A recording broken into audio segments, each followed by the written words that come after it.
আমি আমার দুটো বাচ্চাকে নিয়ে খুব কষ্টে আছি। এখানে খাওয়া পাইতেছি না ওদের জন্য, পানি পাইতেছি না ওদের জন্য। আমার একটা ভাই অচল হয়ে গেছে, ওর পা ভাঙে গেছে। আমার বাবা মা সবাই বন্যার পানিতে সবাই ডুবে অনাস্ত হয়ে গেছে। আমার শ্বশুর শাশুড়ি বন্যায় ভাসি ভাসি ওদেরকে দেখার জন্য আসছে। আমার কষ্ট আর এখানে পারতেছি না। আমার মেয়ে আজকে 2 দিন চোখ মেলতেছে না।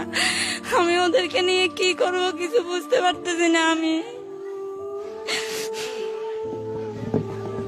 আপনি একটু বলেন, এই যে বাথরুমে থাকেন, হ্যাঁ জি, এটা কিভাবে? এটা স্কুলের একটা ওয়াশরুম আর কি। এখানে অনেক কষ্টের জীবনযাপন করতেছি। এখানে নাই পানির কোনো ব্যবস্থা, নাই খাওয়ার ব্যবস্থা, নাই বিদ্যুৎ।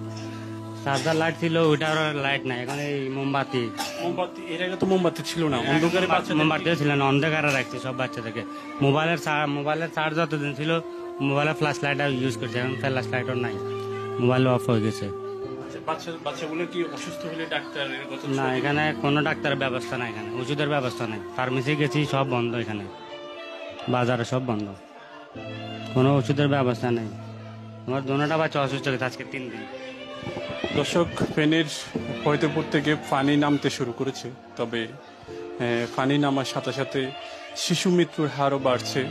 আমরা এই আশ্রয়ণ কেন্দ্রে এসে দেখতে পেলাম বা শুনতে পেয়েছি একটি শিশু মৃত ভেসে গেছে, এবং এই ছোট্ট পরিবারটি বাথরুমে জীবনযাপন করছে, এরকম কাম্য আমরা ছিলাম না।